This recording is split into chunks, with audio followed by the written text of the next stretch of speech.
Hello, my little nobles, and welcome to my very first episode of Storytime with Vick. This episode's unscripted, and I fidget with stuff on my table a lot, so if you can hear any background noise or if I stumble over things, then you know why. This first video was suggested by Jason's voice actor, actually, Henry Spidervane, and it's a pretty interesting topic. It's the topic of how Pip came to be... Well, Pip. So, let's see. It was February 3rd, 2013. Up until that point, so every day before that date, I would only draw Sonic characters. Sonic was my jam. That was all I would draw. I had an array of original characters and storylines, but my style never left the Sonic style. So what I decided to do was, it was the birthday of one of my used-to-be friends, and I wanted to do something alright for her. Like, I wanted to give her something because I kind of forgot it was her birthday. Now, this person, let's call her, I don't know, Lucy. Lucy she wasn't the best friend that I could have had at that time. Like, she was very aggressive at times. She would put me down. She would call me names. And there were often points where she would actually physically abuse me. I had a limp for most of year 7 and 8 because she used to keep kicking my shins. But, you know, I wanted to do something for her birthday anyway, to try and be nice. So I thought I would draw her something. Now, as far as I was aware, Lucy wasn't very big fan of Sonic the Hedgehog, so I didn't want to do anything of that nature for her. I wanted to draw something else for her. And that's when I came across 2 users on Flipnote Hatina. If you don't know what Flipnote Hatina is, I'll make a video on that another time. I'll leave a link in the description on what it is or something. And I discovered 2 users. One by the name of Zara, who is currently known as Blue Skies on DeviantArt and YouTube, I'm pretty sure. And Sweetie, who is also known as Sweetie on DeviantArt. And their art styles amazed me. The fact that they had their own characters that weren't tied to an already existing franchise amazed me. And I thought that I would do a character similar to that for this girl Lucy's birthday. So I spent ages trying to think up of a design, and I came up with a very simplistic style that eventually becomes to be the Pip you know and love today. Now, he didn't look anything like he does now. I'll throw up some pictures. He looked pretty much like the plushie that I got for my birthday last year. If you guys follow me on DeviantArt, the plush toy looks exactly how Pip used to look like 4 years ago. So I finally came up with a design. I drew that up for her, and I was really proud of it. I gave him a name, I gave him likes, I gave him dislikes. He was a very developed character. He was very close to my heart because he was the very first thing that I had drawn that wasn't Sonic related. So the girl's birthday came around, I gave it to her. I was like, hey, happy birthday, you know, here's this cool character I drew for you. And she just kind of looked at it, and she's like, yeah, I don't want that. That looks gross. And she was basically... That's not exactly what she said. I can't remember exactly what she said, but she basically told me that my design was trash and she didn't want it. And that made me feel really upset, like, because I'd worked so hard on this design. And eventually I got very angry as well. So I was like, whatever, if you don't like it, then I'll like it. It's mine now. And that's pretty much how Pip became mine, honestly. And then, yeah, that's his origins. I did develop him further along that year, and he quickly became the only thing I drew. I stopped drawing Sonic to draw more Pip. That's how much I loved him. And this girl, Lucy, was in my class in year 8, and there was this other guy. Let's call him Brad. And Brad knows who he is, or he will know who he is as soon as I tell the story. So, in year 8, it was just me, Lucy, and Brad. We would all sit together in class. We had all the same classes together. It was great. And then Brad tells me that he's developed a crush on Lucy. Now, as much as I didn't like Lucy for what she said to me, I still considered her my friend at that time. and Brad was a good friend to me too, so I was like, I'll play matchmaker, and I did, and I set them up, and they ended up being together. It was great. Great for them, at least. See, for whatever reason, I'm still unaware to this day what happened.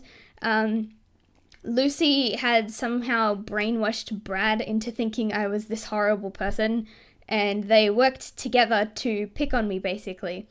I had no friends in class anymore. I still sat with them, but I didn't talk to them. I didn't want to talk to them. And whenever Brad had seen me drawing Pip in class, not just any character, specifically Pip, he would take the paper that I was drawing on, he'd tell me to stop drawing and just give up on it, and he tore it to shreds right in front of me. And this happened pretty much all of year 8, and I hated it so much. There were points where I purposely sat away from them just so that I could draw in peace. And even then, later on, he would find drawings that I had already done and he would tear them. I did end up patching things up with Brad, though. He realised how much of an arse he was being. He apologised to me, and we ended up being really great friends. Lucy, on the other hand, I never got that sort of treatment from Lucy, and you know what? She deserves her own video entirely. That's just how much of a interesting person she was, I guess. But, yeah. So then Year 9 comes along. Pip is still the only thing that I'm drawing, and this is actually where Jimmy comes along. So I'll make my own creation video about Jimmy and the rest of the cast because it's supposed to be about Pip. But Year 9 was when I sort of made him more of a character and less of a face. It's like Ed's world.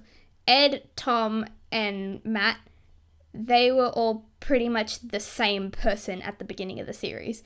They're all just normal guys. And then after Ed passed away and Tom took over, they became more characters. They had their distinctive traits and their exaggerations. And in Year 9, that's what I started doing with Pip. Now, when I was younger, I didn't want to do cartooning. I wanted to do video games. And I decided to make Pip the main character for my video game. And I had all my friends together, and I was like, this is what I want to do. Will you guys help me? And they're like, yeah, sure, let's do it. And we didn't end up doing it. I got all the storyboarding done and all the designs done, but after that, nothing really happened. And the idea just kind of died. So, after that, I kind of didn't know what I wanted to do with Pip. I started drawing comics. I thought I wanted to use him in a comic called The Misadventures of Pip, which I drew about half the pages for and then gave up on. And Year 10 is when I joined DeviantArt.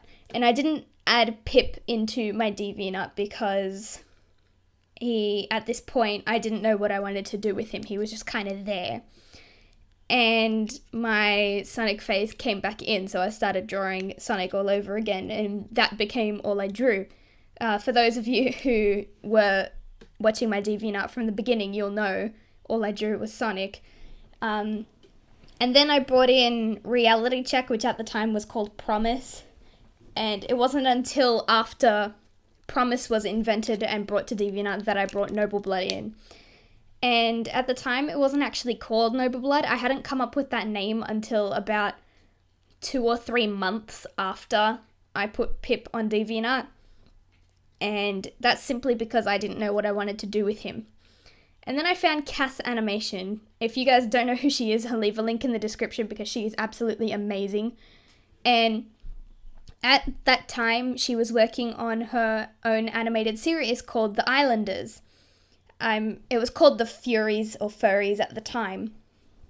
And I loved it. She was my inspiration, and that's when I really started animating a lot more, and I started working on, story development. I'd always loved stories, but I'd actually focused on implementing Pip into a story. And, and she was basically one of the reasons I actually started Noble Blood for what it is. And I hadn't come up with the title Noble Blood until after she posted a journal saying, should the furries still be called the furries, or should I change the name? And she had a poll with a bunch of different names. And that's when I decided, hey, we kind of need a name for this series, and I had eventually come up with Noble Blood. Why it's called Noble Blood, I won't tell you because you'll find out eventually. But, yeah, that's pretty much the whole story of how Pip came to be. Since Pip was the very first character I designed, I've always been a little bit stubborn when it comes to redesigning him. Like, you guys know Chloe. Chloe has gone through a lot of redesigns, and Jackie is a better example. Jackie's gone through so many different designs, and in all honesty, all of the cast have. But Pip, I was always incredibly stubborn with because he was my first one, and I didn't want to change him because I loved him the way he was. I hope you guys love him for what he is. He's just adorable. I love him.